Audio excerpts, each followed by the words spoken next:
Fala moçada, tudo bom? É isso aí. Olha só, nós estamos juntos aqui mais uma vez para poder aprender agora um pouquinho da introdução do que seria a eletrostática e também da quantização da carga elétrica. Um dos grandes feitos do último século foi definir isso, foi definir ou descobrir, né, a carga elétrica e também o comportamento dessas partículas, né? Definir melhor o comportamento dessas partículas. Isso foi até advento depois para poder ajudar a compor, por exemplo, a física moderna, né? A parte da mecânica quântica que a gente tem aí. De qualquer forma, esse não é o objetivo agora dessa aula, mas sim da introdução à eletrostática com um foco na quantização da carga elétrica. Tá legal? Então, já antemão, peço para vocês se inscreverem no canal, né?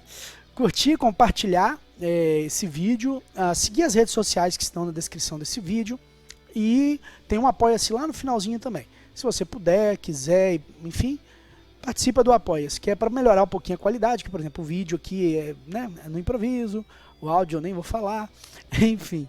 Mas é um jeito da gente tentar angariar fundos para poder melhorar a qualidade aqui das aulas que serão filmadas. Tá legal? Então é isso aí. Um grande abraço e vamos para a aula. Ok? Então vamos lá. A gente vai começar, né, com a parte de, dentro da ciência da natureza, como eu disse, conservação da carga elétrica, processo de eletrização, essa parte que a gente chama de introdução, tá? Do tema. E aí, vamos lá então. A primeira coisa que é a eletrostática, então, é aquele ramo da física que estuda as cargas elétricas e suas interações. Mas lembrando, não necessariamente quando elas possuem movimento, mas sim as coisas que advindas do processo de quando nós temos uma carga eletrostática, quer dizer, uma carga parada. Lembrando que elétron, né, já deduz para a gente que tem a ver com carga elétrica. Que elétron é uma das partículas de um átomo, né? A gente tem prótons, elétrons e nêutrons nas partículas atômicas, né? E a gente também vai estudar o comportamento interativo entre essas cargas e o meio. Ok? Então vamos lá. Por volta de 600 a.C., Tales de Mileto ele já sabia que certas resinas ou âmbar é a fossilização de seivas, né?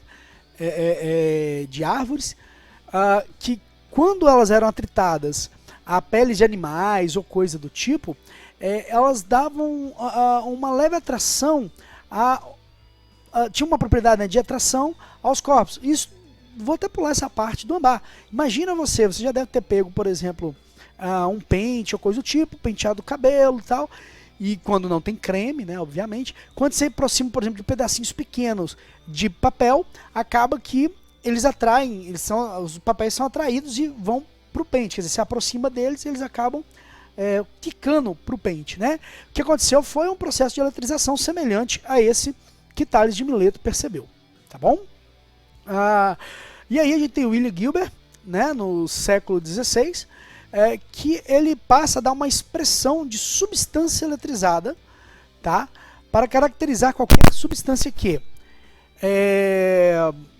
pelo fato de um atrito, adquira a propriedade de atrair corpos leves. Tá? Então isso é bem os primórdios da eletricidade, ou melhor dizendo, do processo de eletrostática principalmente. Tá bom? E aí, a gente entra na definição mais moderna desses processos, tá legal? Então a carga elétrica, né, ela é constituída de prótons, elétrons e nêutrons, e esses prótons, elétrons e nêutrons são bem definidos nas suas localizações num átomo. O elétron, ele está em torno do núcleo, que a gente chama de eletrosfera, e no núcleo a gente tem partículas tipo prótons e nêutrons. Nêutrons são partículas que têm carga elétrica nula, tá legal? Não quer dizer que ela não tenha carga elétrica, que ela é uma carga nula, tá? Suas subpartículas atômicas possuem cargas, elas se anulam. E aí, nós temos também prótons com carga positiva e elétrons com carga negativa. Tá legal? Como é que foi evidenciado isso aí? Eu não vou me aprofundar muito não, mas eles emitiram partículas numa placa de ouro e colocaram campos magnéticos e viram como elas se comportavam. E aí, na medida com que elas aproximavam, afastavam das placas, eles iam determinando aqui, então a gente vai colocar como positivo, aqui como negativo. Então toda a reação a partir de uma convenção que eles deram. Tá legal? Eu falei eles, mas tem os pesquisadores, mas desculpa, me falha a memória agora o nome. Então vamos seguir, tá?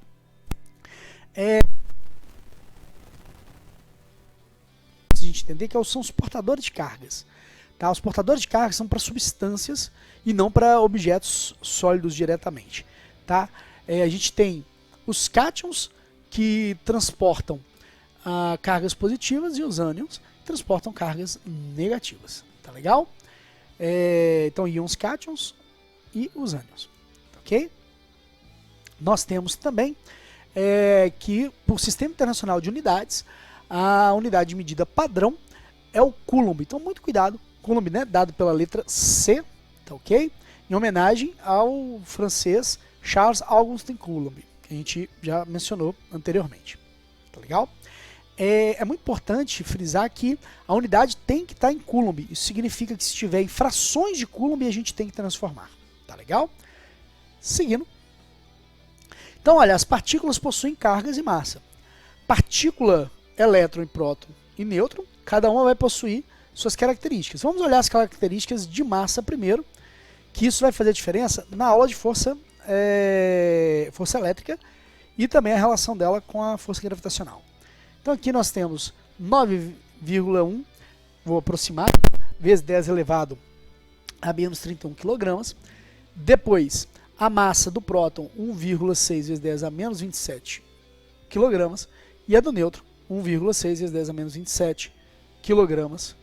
Repare que o próton e o nêutron possuem massas iguais. Porém, o elétron possui uma massa bem menor do que a dos anteriores. Tá legal? Já a carga elétrica, o comportamento é um pouquinho diferente. Nos elétrons, a carga é 1,6 aproximadamente, vezes 10 a menos 19 coulombs, só que negativas. Já, olha que interessante, o próton tem a mesma carga do elétron, só que positiva. Tá legal? E o nêutron, como a gente disse, é uma carga neutralizada, quer dizer, é uma partícula neutralizada, por isso chama-se nêutron. Tá legal? A gente tem também que entender um pouquinho sobre condutores elétricos e também sobre isolantes elétricos, né? Quando a gente fala condutor, a gente está falando de um bom condutor elétrico. De um modo geral, eles são materiais que permitem a passagem quase que livre dos elétrons por ele. Tá? A gente tem muito comum os metais, né? Os metais são os condutores elétricos mais comuns. E repare que eles têm tendências a perderem elétrons, né? Quando eles têm a tendência a perder elétrons, significa que esse elétron ele pode ser movimentado livremente. Tá ok? Então, na medida que um elétron tenta passar por ele, não há muita barreira ou impedimento. A gente vai discutir isso em eletrodinâmica, como funciona esse lance da barreira e tudo mais, e o que pode ocasionar no material. Mas, por hora, então, condutores permitem a passagem dos elétrons de maneira praticamente livre. Já os não condutores ou os maus condutores, tá, não permitem essa passagem tão simplesmente assim. Tá? Aqui eu citei até o cobre, ó, ligado a uma bateriazinha, lado positivo, lado negativo. Então o que vai acontecer? A gente vai ter os portadores de carga andando o sentido da corrente convencional, né? Mas o real é o movimento dos elétrons. Tá? Então a gente tem os elétrons saindo do negativo e se direcionando ao positivo. E isso por conta de propriedades de atração e repulsão também. Vamos seguindo. A gente tem também possíveis soluções eletrolíticas, né? Neste caso aqui a gente tem cloreto de sódio, o cátion dele e o ânion dele, quer dizer, tá trocando, né, cargas. Aqui também numa mesma ideia, só que com gás ionizado, tá? E obviamente, né, sujeito a uma diferença de potencial elevada, ok? Não vou entrar também no mérito da diferença de potencial agora não, isso é para outra aula. Vamos lá, isolantes ou dielétricos. Isolante ou dielétrico, repare bem, é um mesmo nome para a mesma coisa. É um nome diferente para a mesma coisa. Dielétrico é isolante, tá legal? É um outro nome para isolante. E a gente tem muito comum esses caras dos exemplos, né? Borracha, madeira, água pura e etc. Aí você vai falar, professor, mas como assim? A água então, água pura, água destilada, você se você se colocar um fio ali e tentar ligar alguma coisa, não funciona? Não funciona não, filho. Pois é, ele é isolante. Ué, professor, mas por quê? É porque ele precisa dos sais minerais para poder isso acontecer. Então, se você tiver com a água, com a mão dentro dessa água, você vai tomar choque, porque sua mão vai passar sais minerais para a água. Mas a água pura em si, ela é um isolante, tá? O H2O, no caso que a gente fala, é água destilada, né? A água pura é água destilada, ok? Então vamos dar sequência à ideia, então, beleza? Então aí, nos isolantes, né, a gente entende, na verdade, que eles têm um equilíbrio de prótons e elétrons de maneira que não há, na última camada, uma tendência a perder esses elétrons e tudo mais. Lembrando que eu estou falando de isolantes e condutores em condições naturais, de condições ideais e simples. Não estou falando de nada de nitrogenia líquida, estou falando nada desses negócios mais aprofundados de estados da matéria um pouquinho mais bruto assim, sabe? Que ela é jogada a um extremo. Então não estou falando tipo de situações de supercondutores, de superfluidos, nada disso. Não estou falando, sei lá, de grafeno, nada. Não é disso que a gente está tratando aqui. A gente está tratando de condutividade elétrica em diferentes potenciais simples, como essas residenciais ou de pilha, tá legal?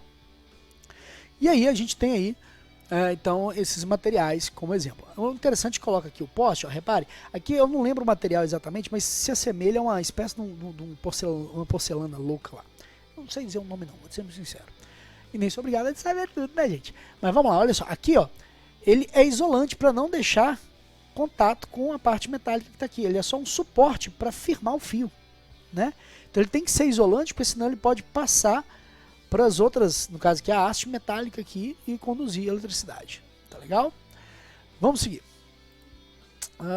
Opa, eu pulei sem querer aí, né? Já o condutor, repare bem, ele tem acesso, não é acesso a elétrons, mas os elétrons que são livres. Então, na medida que for possível, ele vai trocar elétron com outros corpos ou outros lugares para poder conduzir a eletricidade através deles, se houver diferença de potencial. Eu também não vou entrar nesse mérito agora, é de outra aula. Ok? Então vamos lá. Corpo eletricamente neutro. O que a gente define? Como a gente define o corpo eletricamente neutro? Ele vai ser um corpo cuja quantidade de prótons é exatamente igual a de elétrons. Certo? Se o número de prótons e de elétrons for iguais, significa que esse corpo está neutro.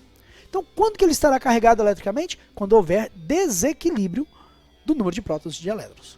Podendo ser uma maior quantidade de prótons ou uma maior quantidade de elétrons. Mas lembrando que em condições naturais ou normais, o corpo perde elétrons, mas o corpo não ganha prótons. Então, ou ele ganha elétrons ou perde elétrons. Ele não ganha prótons. Combinado? Em condições normais, ok? Estamos falando isso de fenômenos físicos normais. Vamos seguir então.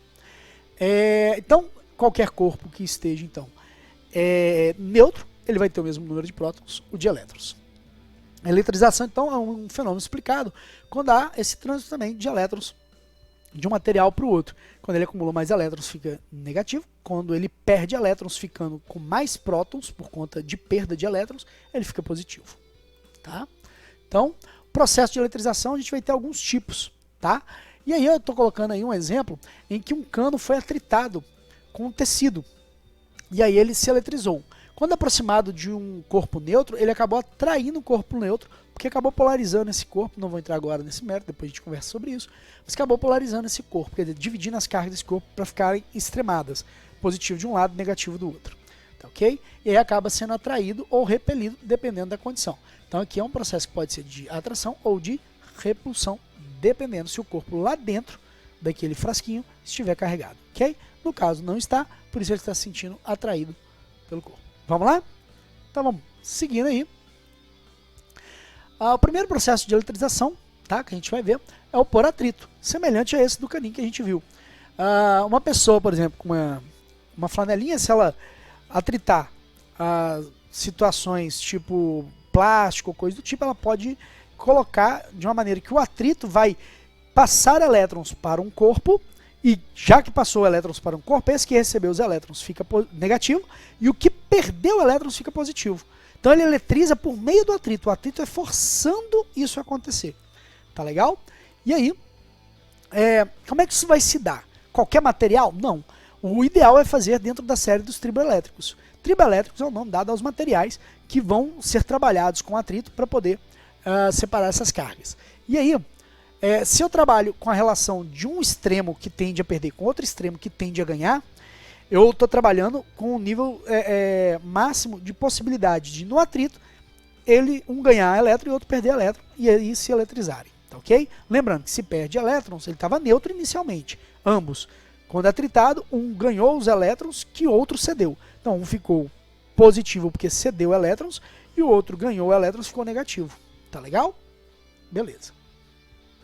Então, a série dos triboelétricos, a gente tem numa escala de tendendo a ganhar ou perder elétrons dentro dessas condições, onde você tem pele humana seca, couro, pele de coelho, e lá do outro lado você tem teflon, silicone, vinil tipo PVC, enfim. Quando você junta galerinha desse lado com galerinha desse lado, você consegue obter um maior... me perdeu o nome. Aliás, a galera desse lado não, desculpa. A galera daqui de baixo com a galera desse lado aqui, seguindo essa sequência aqui e tudo mais, é que você vai ter uma tendência maior de ganho e perda de elétrons. Tá legal? De um para outro, de outro para um. Tá? Mas isso aqui só estou colocando a nível de informação, realmente não é cobrado, a não ser a parte de eletrização por si só.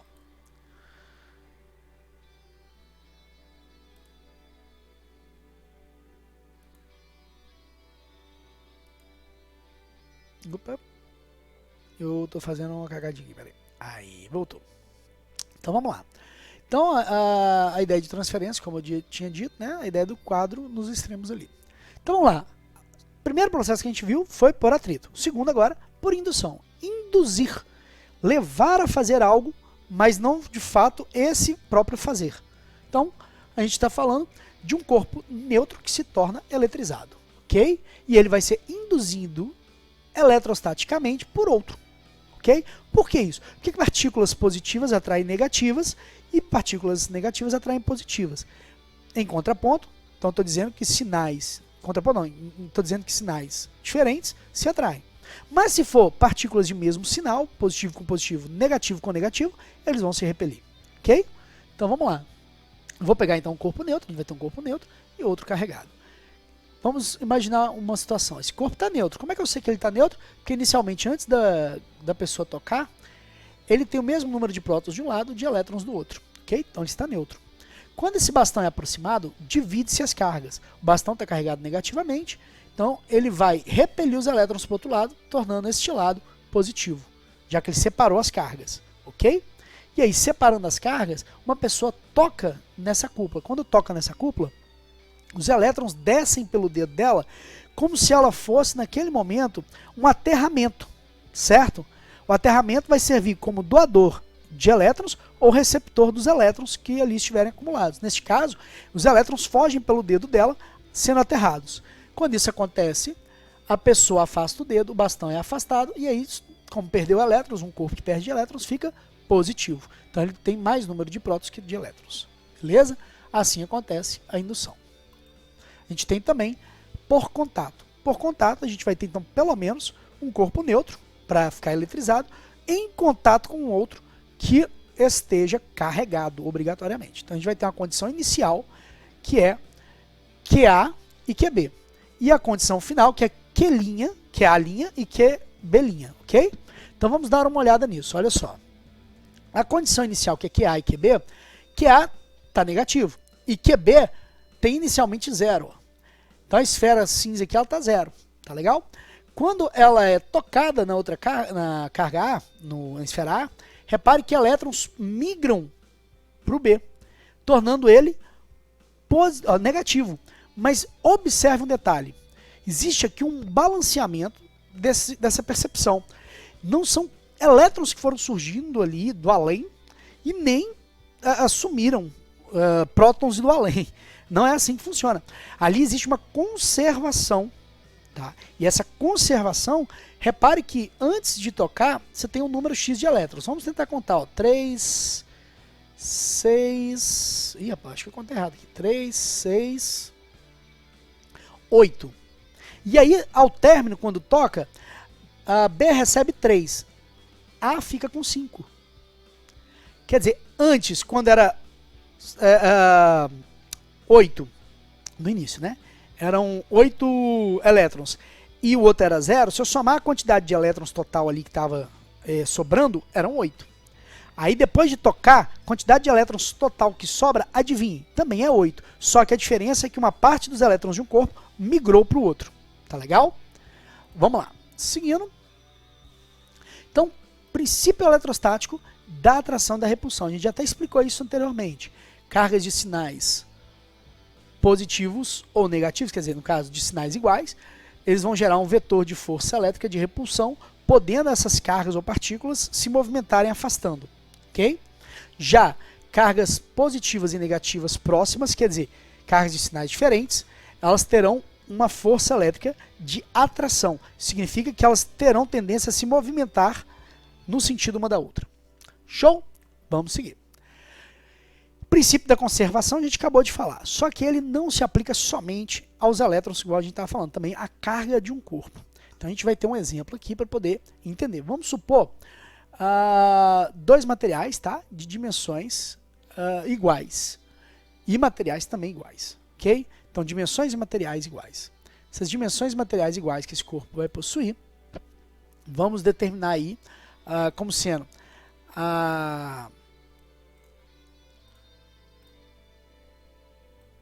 aí, uma carguinha Q1, uma carguinha Q2, ok? E aí, elas estão afastadas entre si, olha. A gente vai colocar ambas em contato, mas lembrando que cada uma delas tem um sinal, um positivo, outro negativo, estavam afastadas. Aí vão se juntar, ok? Não sabemos ainda qual o valor dessas cargas, tá legal? Aí elas se juntam aqui e depois são separadas. Quando elas são separadas após o contato, a gente tem que lembrar que elas não vão ter mais essas mesmas quantidades de cargas. Elas vão ter uma nova quantidade de carga. Tá? A gente colocou aqui, ó, Q' com uma nova quantidade de carga. Q'1, Q'2. Então, a gente, em resumo, está dizendo o seguinte. Q1 e Q2 é antes do contato. Num primeiro momento, antes do contato. Aí houve o contato e depois nós tivemos Q1 e Q2 com novas cargas, porque teve contato. Tá legal? Sendo assim, Q1 mais Q2 somadas tem que ser igual a Q1', que esse é antes do contato, né? Q1', mais Q2'. Em conclusão, o que a gente tem? Que a quantidade de carga somada antes do contato tem que ser igual àquela no final do contato. Isso nos dá uma ideia de entendimento de que isso vai permanecer constante, essas somas. Por quê? Porque não pode violar um princípio da conservação da carga. Tá legal? É um dos princípios de conservação que a gente tem da natureza. Tem conservação de energia e tudo mais, e essa conservação de carga, né? Conservação de momento também. Vamos lá então. Seguindo. Nós temos então Q1, 3Q, e Q2, menos 5Q. Olha que interessantíssimo. 3Q e menos 5Q. Se a gente somar aqui no início, essa soma do início dá quanto? Dá menos 2, não é isso? 3Q menos 5Q menos 2Q. Então, a gente já sabe quanto que tem no início. Vamos ver quanto que ficaria no final? Lembrando que elas têm dimensões iguais e também são de mesmo material. Então, a gente está considerando que a distribuição de carga será uniforme entre elas. Vai ser igual entre elas. Será igual, eu estou dizendo o seguinte, que Q1 no final do processo será igual a Q2 no final do processo. Logo, a quantidade de carga a ser considerada será a soma das duas cargas iniciais, ok? E vai ser dividido por duas cargas, então pelo número 2. E aí, como vai ser dividido por 2, eu vou ter que somar 3Q menos 5Q, que vai dar menos 2Q, certo? E dividir por 2. Essa divisão por 2 vai me dar o que como resposta para cada uma dessas cargas aqui após o contato? Vai dar menos Q para cada um. Então, olha, menos Q, né? Então vamos somar menos Q mais menos Q, vai ficar menos Q, menos 2Q. Aqui também, antes dava o quê? 3 menos 5, menos 2Q. Menos 2Q aqui, menos 2Q aqui. Conservou. Beleza? Então, é esse o fundamento básico. Tá? Então, ambas as cargas, Q1 e Q2, tem no final menos Q. O que eu estou querendo dizer? Que o somatório de cargas antes tem que ser obrigatoriamente igual ao somatório de carga depois do processo de contato, se elas se manterem isoladas do ambiente de outros processos, apenas entre elas. Tá legal? Beleza, então a conservação se dá assim, beleza? Então, agora, para fechar, a quantização de carga elétrica, quer dizer, a quantidade da carga elétrica pode ser determinada como? Ela pode ser determinada a partir de Q igual a N vezes E, onde esse Qzão, esse Q aqui, é a quantidade de carga elétrica total daquele corpo, tá legal? E essa quantidade total do corpo, ela é determinada a partir de quê? Ela é determinada a partir do número de elétrons. Que elétrons? Elétrons ou que ele ganhou ou que ele perdeu, tá? Se ele ganhou, se os elétrons que a gente está falando, ele ganhou, significa dizer que o E vai ser negativo. Se ele perdeu, esse Ezinho vai ser positivo, tá legal? Porque um corpo que perde elétrons fica positivo, um corpo que ganha elétrons fica negativo, tá legal? E esse E é a carga elétrica elementar, é a carga elétrica existente em cada elétron ou próton. E a gente falou lá no início dessa aula que vale 1,6 vezes 10 elevado a menos 19 coulombs, positivo ou negativo, depende do que a gente vai falando, se é prótons ou elétrons. Show? Beleza. Isso aí.